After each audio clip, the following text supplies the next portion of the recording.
Добрый вечер, мои дорогие друзья. Здравствуйте, дорогие армяне. Բարև Հայերջան, բոլորին ողջունում եմ։ Այսօր ես կխոսամ տարբեր թեմաների հետ կապած։ Сегодня я буду говорить на различные темы. Мы сейчас создадим еще YouTube канал на армянском языке. Изначально хочу сразу поправить тут наших соседей. Основные комментарщики это они, хотя они пишут, что большинство просмотров составляет Азербайджан. Я вам хочу сказать, Азербайджан всего составляет 10% просмотров. Основная часть это Армения, это Россия, Европа, США. Пишут из Латинской Америки, пишут из африканских республик. Смотрит Украина, Грузия. А Азербайджан всего лишь составляет 10%. Основное это не 10%. Просто соседи больше всех болеют за Армению. И больше всех хотят, чтобы Никол Пашинян остался у власти, потому что они понимают, что их будет ждать, как только он уйдет. И все их проекты и так далее. Но сегодня я хочу поговорить не об этом. К счастью, есть у азербайджанцев адекватные люди. И много адекватных людей, умных, которые адекватно оценивают ситуацию и понимают, что я говорю не что-то ангажированное против Азербайджана. Я говорю как политик, как человек, который прошел и аппарат президента, и специальную работу, и службу, и генштаб, и так далее. Я говорю всего лишь то, что я вижу, знаю, анализирую и так далее. Поэтому многие спрашивают, куда я смотрю и как я смотрю, я просто поясню. Поскольку я не собираюсь открывать профессиональные студии, вести себя как блогер, да, я которым никогда не являлся и не являюсь. Я снимаю с простого телефона, и черт знает, как эту камеру на телефоне настроить, чтобы смотреть на нее, чтобы там все было видно, понятно. Меня, скажу честно, меня это не волнует. Я всего лишь, моя задача и мое понимание в том, что я считаю, что необходимо вести работу и объяснять людям без всякой пропаганды, идеологии, идеи. И в основном многие мои передачи связаны с безопасностью, прежде всего, моей страны, Армении. Но, тем не менее, я человек, который был и в аппарате президента, и в Совете Безопасности, прошел и имеет государственные награды. Человек, который всегда коммуницировал с внешним миром, анализировал, работал во внешнем мире по своей линии. И моя задача моим гражданам объяснять и моим соотечественникам по всему миру объяснять, что происходит, как происходит. И в том числе объяснять общие процессы просто для простых людей. Потому что если бы это было бы неинтересно, не было бы миллионных просмотров, только последние там несколько роликов набрали в общей сложности до 8 миллионов просмотров. При том, что это не именно только с моего контента, там, да, мои там Инстаграм и ТикТоки и Ютуб. Это в совокупности где-то там вот эти несколько миллионов, а их подхватили очень многие Инстаграм-каналы, платформы, там, ТикТок и так далее.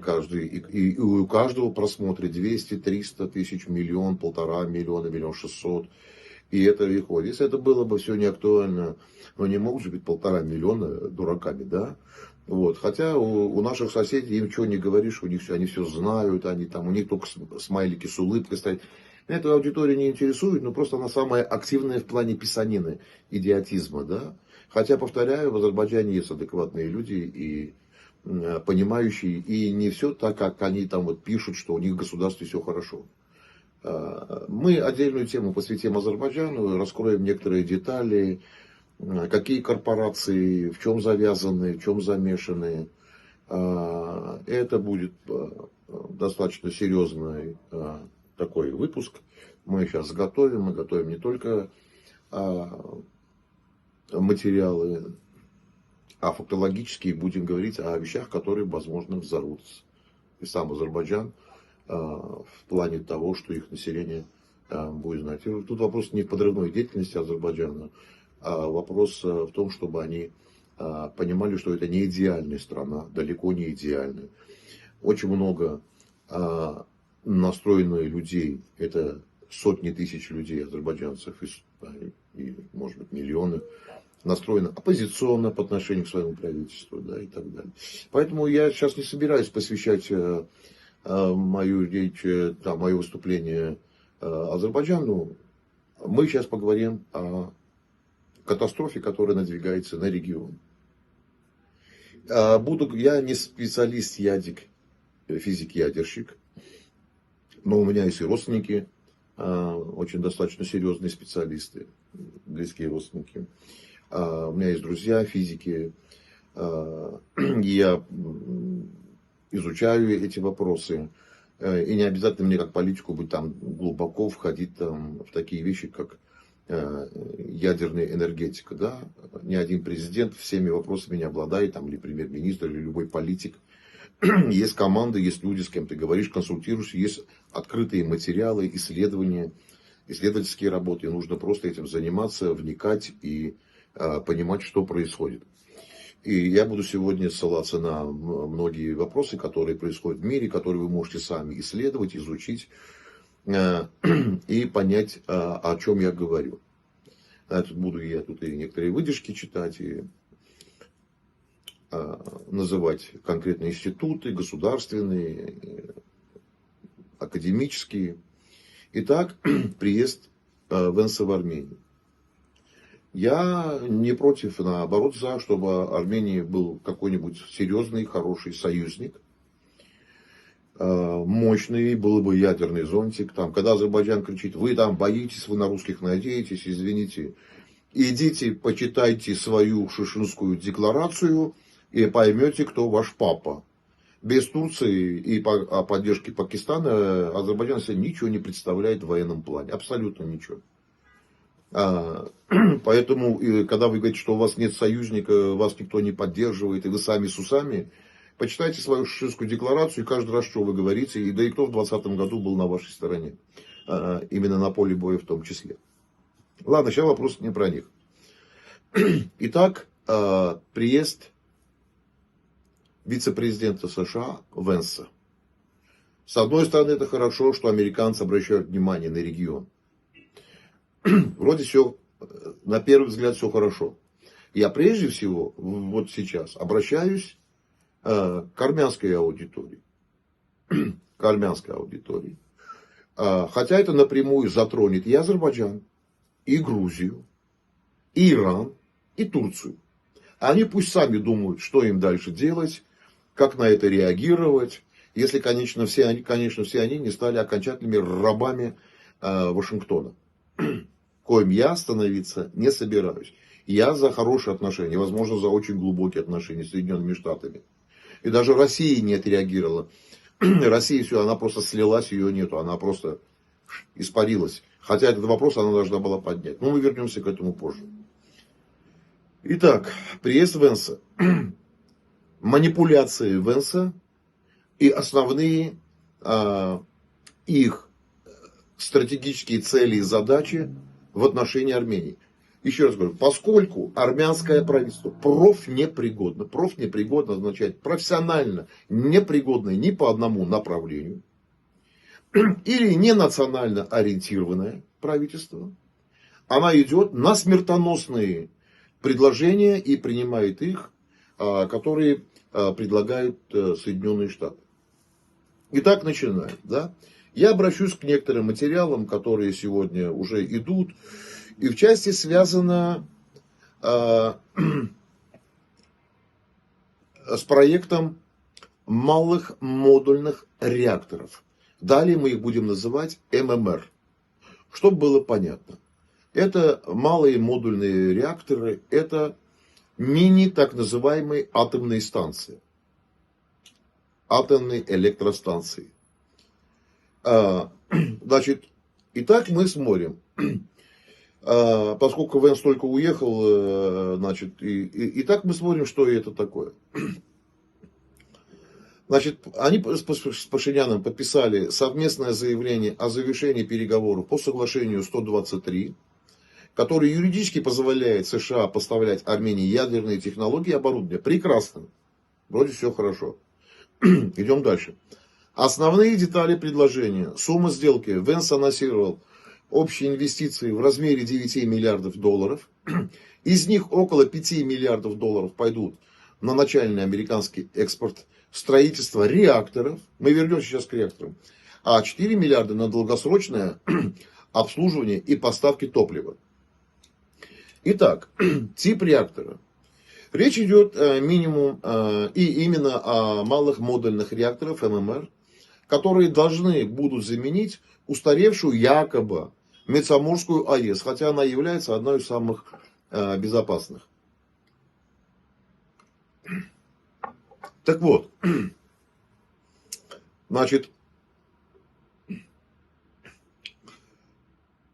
Метсаморскую атомную электростанцию трогать не надо, она прошла все работы, она абсолютно безопасна, проблем нету. Просто необходимо в энергетическом плане оттуда выдавить Россию и составить конкуренцию Китаю. ММР это и есть конкуренция противодействия Китая и России в области энергетики и в области малых модульных реакторов. Итак, мы смотрим дальше.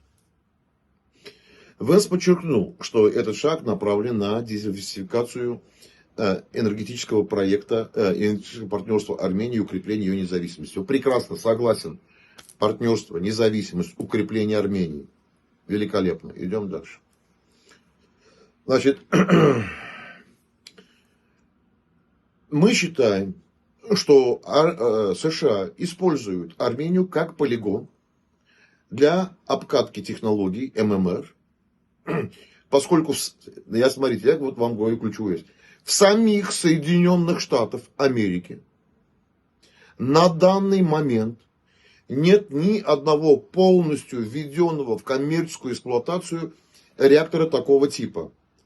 Проект компании NuScale в Айдахо был отменен в 2023 году по экономическим причинам и причинам безопасности. Теперь, какая грань, как пишут специалисты и ученые, грань между экономикой и безопасностью в ядерной энергетике практически отсутствует. Любая техническая недоработка, посмотрите, экономика и безопасность. И это касается вот как сферы государства, так и сферы ядерных технологий. И любой сферы. Значит, грань между экономикой и безопасностью ядерной энергетики практически отсутствует. Любая техническая недоработка в вопросах безопасности автоматически делает проект экономически нерентабельным. Это основные аргументы, почему экономическая неуверенность может скрывать сомнения в безопасности. Значит, первый. Феномен первого в своем роде ФОАК, да, ученые-экономисты указывают, это очень важно понять, когда технология не обкатана серийно, невозможно точно рассчитать систем безопасности, мои дорогие армяне, соседи по региону. Еще раз вам говорю, когда технология не обкатана серийно, невозможно точно рассчитать систему безопасности.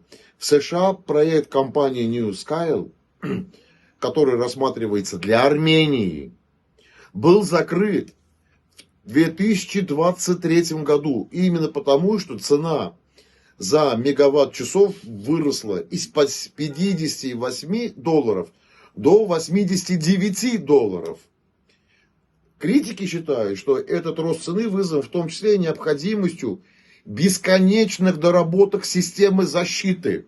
Никол Пашинян со своим правительством хочет эти тупые модули привести, поставить здесь и сделать из моей страны и из региона. А там азербайджанцы могут смеяться, ха-ха, хихи. И если, блядь, здесь рванет, у вас тоже будут и смерти, и двух-, и трехголовые, и головы, и жопы рождаться.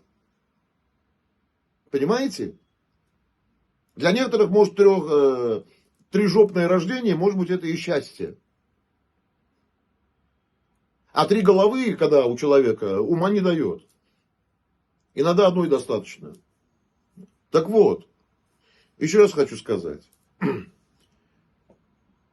Значит, главное необходимо понять, что удорожание происходит себестоимости мегаватта-часов в результате бесконечных доработок системы защиты. Это означает, что система, смотрите, ни одной действующей практической коммерческой этой системы малых модульных реакторов не работают ни в США и даже во Франции. Мы к Франции еще вернемся. Так вот, я вам сейчас зачитаю, что говорит французский регулятор по этим малым модульным реакторам. Французский регулятор АСН, например, вообще считается одним из самых жестких в мире. Они до сих пор заявляют EDF, вернее, заставляют EDF переделывать проект New потому что не уверены, что объединение двух реакторов в один корпус не создаст новых рисков, которых не было раньше. Поэтому инженеры коммерческие трендят свое и так далее. А вот дальше что тут происходит? Смотрите, французский регулятор не дает, во Франции тоже нету ни одного коммерческого. Теперь, упрощение защитных систем ради экономики – главная идея ММР. Сделать атомную энергию дешевой за счет пассивной безопасности. Физические процессы вместо насосов и автоматики. Однако скептики опасаются, что в погоне за конкурентоспособностью производители могут уменьшить толщину защитных оболочек. Значит, сокращать зоны отчуждения вокруг станции, минимизировать количество персонала, что в критической станции может стать фатальным. Дальше что? Какие тут вопросы? Почему их даже не страхуют? Ни одна страховая компания в мире пока не может точно оценить риски ММР. Ни одна страховая компания. То есть это тоже никто не застрахует. Ни в Соединенных Штатах и в Армении вообще нет страховых компаний, которые способны что-то застраховать. И ни одна страховая компания в мире не застрахует. А теперь, если здесь что-то произойдет, кто это будет, во-первых, финансировать? Во-вторых, Армения территория маленькая. И самое главное, нужно понять одну вещь. Ядерные отходы с ММР гораздо больше, чем в большой атомной станции. Так вот, если бы технология была бы на 100%, как пишут специалисты, безопасной и предсказуемой, частный капитал в США уже построил бы десятки таких реакторов. Вместо этого правительство США предлагает государственные гарантии и кредиты. Частный сектор не берется гарантировать, ни страховые компании, никто. Для экспорта этих технологий в другие страны, смотрите, как они делают хитро. Они говорят, возьмите, используйте, мы даем вам государственные гарантии и кредиты. Извините, когда это рванет, а Армения по своим размерам это Чернобыль, по сути, может чуть больше. Какие государственные гарантии США? Что вы нам сделаете? Принесете извинения, заплатите несколько миллиардов долларов? Засуньте себе в пятую точку. Идите там, над индейцами делайте эксперименты. Так вот, значит, смотрите, вместо этого правительство, смотрите, вот я еще раз говорю, частный капитал уже построил бы десятки. Да, вместо этого правительство США предлагает государственные гарантии и кредиты для экспорта этих технологий в другие страны, как в случае с предложением Армении. Это уже пишут. То, что трактуется как попытка переложить риски на иностранного заказчика. Понимаете, да? Армения полигон. Вы там можете все соседи улыбаться, смеяться, говорить, что там я там не люблю американцев и так далее. У меня нету любовь, не любовь, я политика. У меня есть интересы и есть вопросы национальной безопасности моего государства. Так вот, еще раз говорю, что это американские гарантии и кредиты для экспорта в Армению, это чисто трактуется как попытка переложить риски на иностранного заказчика. Экономическая эффективность ММР тоже напрямую зависит от того, насколько энергии он выдает на единицу затраченного топлива. Научные отчеты, например, смотрите, это не я говорю, у меня на телеграм-канале это все выложено. Стэнфордского университета научные отчеты утверждают, что из-за конструктивных особенностей, дорогие армяне, слушайте, угрозы, риски, вызовы, стоящие перед нашей страной, мы все нации должны стать на ноги, не допустить строительства этого. Просто не допустить. Значит, смотрите, Стэнфордский университет утверждает, что из-за конструктивных особенностей ММР производит в 30 раз больше высокоактивных отходов на единицу энергии. Понимаете? В 20, от 2 до 30 раз больше, чем все остальное. Расходы на их хранение в долгосрочной перспективе могут оказаться неподъемными для бюджета Армении. Послушайте, еще раз зачитываю, что из-за конструктивных особенностей ММР производит от 2 до 30 раз больше высокоактивных отходов за единицу энергии. И расходы на них, хранение в долгосрочной перспективе, могут оказаться неподъемными для бюджета Армении. Просто неподъемными. Значит, экономическая нестабильность проектов ММР часто является следствием того, что регуляторы, например, НРС, это в США, это регулятор, зайдите на сайт НРС, как я сделал, зашел, посмотрите, что они требуют и как требуют. Например, НРС в США требует все новых и новых доказательств безопасности. Никол Пашинян, никаких доказательств ему не надо. Пришел какой-то полуграмотный вице-президент США со своей этой там командой из острова Эпштейн. И давай региону пихать по самое не хочу.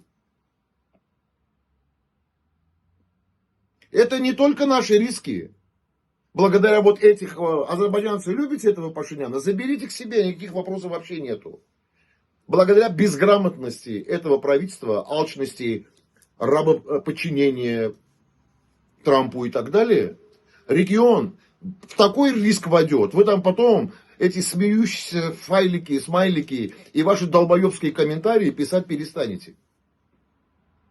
Когда возьмете жену и детей и будете валить куда угодно подальше от своего родного Азербайджана, Ирана, Турции и так далее. Когда благодаря вашим любимчикам в Ереване в регионе наступит полная задница. Тогда мы посмотрим, что вы будете делать. Так вот, еще раз говорю, что НРС в США требует все новых и новых доказательств безопасности, что постоянно удорожает конструкцию. Дальше смотрим. Что касается Соединенных Штатов. Отсутствие референций, то есть готовых образцов, в самих США на данный момент нет ни одной действующей коммерческой модульной АЭС. Технологии находятся на стадии лицензирования, проектирования или подготовки к строительству. Теперь слушайте основное. Оценка различных экспертов, и в том числе моей.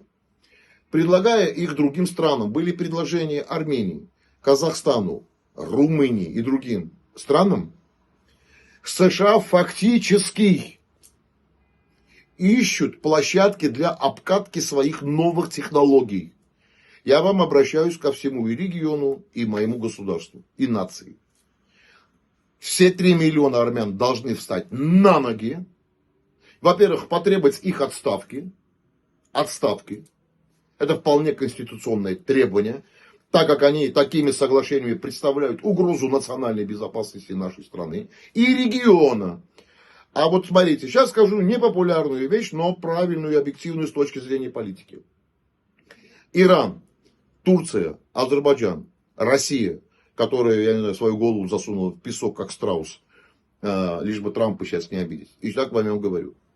Все страны региона, это может затронуть и Каспийское море, и Черное море, и Северный Кавказ, и все. И если в результате того, что ученые предупреждают, и даже регулятор США требует все новых и новых доказательств безопасности, и если эту обкатку будут производить в Армении, она хлестнет, понятно, что будет со всей нашей нацией, понятно, но и поймите, что будет с вашим регионом. Мало не покажется. Поэтому я говорю, все страны региона должны не, извините меня, не смазывать голову вазелином и очко ли залазит головой в одно место Трампу или кое-что ему лизать. А я говорю, все страны региона должны оказать беспрецедентное давление на правительство Армении, чтобы они остановились в установке этих модулей. Это неприемлемо не только для армянского государства, и для стран региона в целом. В целом. И если бы такую бы технологию ставили бы в Иране, в Азербайджане, в Турции, в Грузии, такая же реакция была бы точно у меня. И если вы все сидите дома и думаете, вас это не затронет в Грузии, в Азербайджане, в Турции, в Иране, вы очень сильно, и на Северном Кавказе, в России, вы очень сильно ошибаетесь. Россия, ладно, все, вычеркнул. В регионе их нету. Они после того, как они прекрасно понимают, что эти модульные станции опасны. В рот воды набрали, ни посольство рот не открывает, ни их правительство рот не открывает. Ладно, закрыли их, нету. Как были высокомерными, так и останутся высокомерными. Только там будет Московия отдельное государство, Дагестан отдельное, Чечня отдельная, Башкирия, Татария. Они доиграются своими этими «Спаси Трамп». Уже предлагают Трампу 12 триллионов долларов. Говорят, в России ты можешь бизнес бабки сделать на 12 триллионов. Только с Украиной помоги нам. Все, уже они не видят без Трампа победы. Просто не видят. Дмитрий там с утра до вечера бегает, унижается на коленях, ползает в США. Говорит, помоги нам, 12 триллионов бабок тебе даем. ВВП в России 1 200 миллиардов. Дмитриев на коленях в США ползает, говорит, вот вам 12 триллионов отдадим, только помоги с Украиной. Понимаете, это вообще... Я говорю, Сталин, наверное, проснулся и еще раз умер, уже 10 раз, 4 года просыпается, умирает. С Екатериной, с Петром, с Иваном Грозным, с Александром и так далее. И с князем Владимиром. Просыпаются, смотрят, умирают. Просыпаются, смотрят, умирают. Итак, я вам сказал, что это такое, да? Дальше что пишут там специалисты? Крупные проекты внутри США сталкиваются с финансовыми трудностями. Например, проект компании NewScale, флагман американских ММР, кстати, в штате Юта, был закрыт в конце 2023 года из-за резкого роста стоимости электроэнергии и нехватки заказчиков. Николу предлагают здесь какие-то дата-центры открыть, там производить чипы, еще что-то, и говорят, нужно 100 мегаватт энергии. Смотрите, как они этих маленьких детей под названием армянское правительство полуграмотных. Смотрите, как они их обводят. Они говорят, чтобы мы вот здесь вносили еще там разные вещи вам технологичные давали. Вам нужно 100 мегаватт энергии. Не хватает. Надо ставить вот эту вот атомную станцию. Тогда у вас и чипы будете производить. И искусственный интеллект. Ваш интеллект, вашу маму вместе с интеллектом тоже. В ваших Соединенных Штатах. Уроды конченые мне. Пришли из моей страны, хотят полигон здесь сделать. Петушня американская. Так вот. Уже... Поэтому они предлагают, смотрите,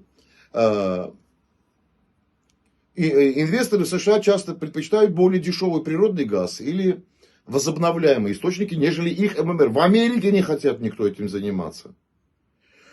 Значит, что тут важно отметить? Вот этот NewScale, который закрылся, да, к ним никто не идет, потому что нету в Америке потребителей. Теперь поговорим об экспортной стратегии США. Они стремятся занять, как пишут сейчас все многие источники, свою долю на мировом рынке атомных технологий, чтобы конкурировать с Россией и с Китаем, которые уже имеют работающие, строящиеся ММР. Вот. Потому что понятно, что там конкуренция в этой среде есть. Предложение ММР другим странам – это способ привязать их к американским стандартам, по топливу, сервису на десятилетия вперед. Значит, далее. Разные условия, значит, да, энергоносителей. Идеально подходят для стран с небольшими энергосетями, конечно. Да, это было бы хорошо. Где нужны гигантские мощности, там обычных, где не нужны, наоборот, гигантские мощности. В самих США энергосистема огромная, но и там пока выгоднее либо строить мощные классические реакторы, как АЭС, да, либо продлевать срок службы старых станций до 80 лет. Итак, подытожим, что у нас получается. США активно рекламируют ММР за рубежом, как зеленую альтернативу внутри страны. Частный капитал пока боится рисковать деньгами на строительство первых образцов без гарантированной окупаемости и безопасности. Итак, мы фактически сейчас будем говорить так, что находимся на этапе, когда все это становится достаточно рискованным. Итак, мы сейчас поговорили о том, что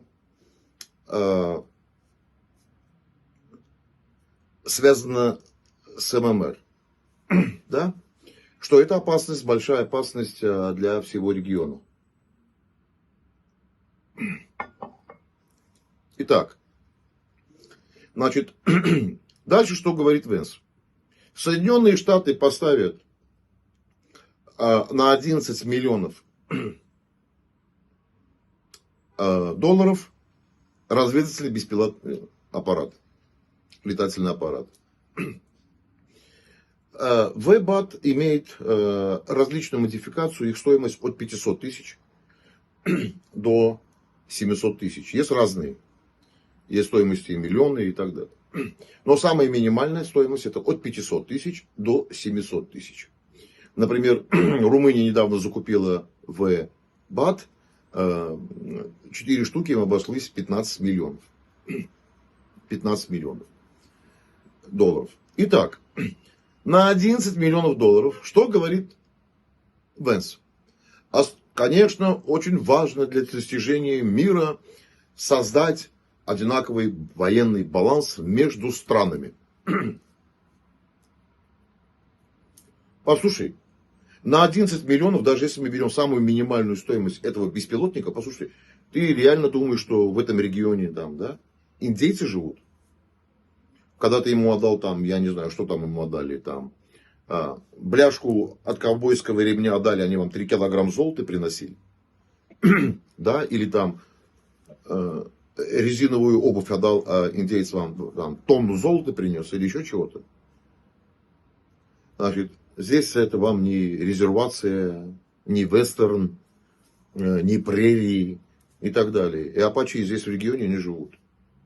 Так вот, говорит, чтобы был баланс военный, мы на 11 миллионов долларов поставим беспилотники.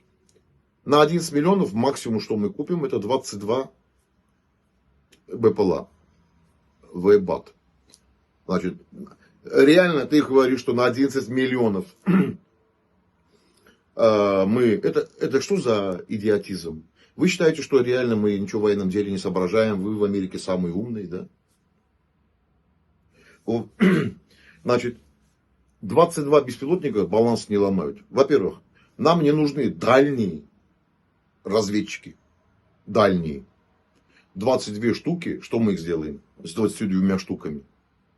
2000 штук бы я еще понял. Даже 200 бы штук я еще бы понял. Разведывательные, мощные. Я бы еще понял. Во-первых, у нас нет такой глубины оперативной, как есть у России и Украины. Там большая оперативная глубина. Наши войска находятся соприкосновение друг напротив друга. Есть где, я бывал, 20 метров, 15 метров, и есть где километр 1,5. Вот наша дистанция. Какие там дальние, не знаю, эти птицы, которые должны летать, не знаю. Мы что там, с Польшей собираемся воевать? с Венесуэлы или с Анкарой нам вот эти здоровые птицы. Эта война будет дроновая. Беспилотники на такой короткой дистанции не нужны. Когда мы сидим там в 15 метрах друг от друга. Во-первых, какой баланс на 11 миллионов долларов? Только сейчас контракт готовится на 48 самолетов 6,5 миллиардов и 100 самоходных минометных реактивных установок в Словакии. Это уже в совокупности больше 8. Это еще не считая основного военного бюджета. И он нам говорит про 11 миллионов. Эти аплодируют, хлопают ему в кабинете вот этот вот туфту показывают в виде беспилотника. Американцы что, реально думаете, что здесь что? И армянскому населению говорю. В эти сказки и идиотизма не верьте. Это манипуляции, полные манипуляции. Вот вы хотите там на 9, зато они дают нам на 11 миллионов этих беспилотников, которые никакой пользы не принесут.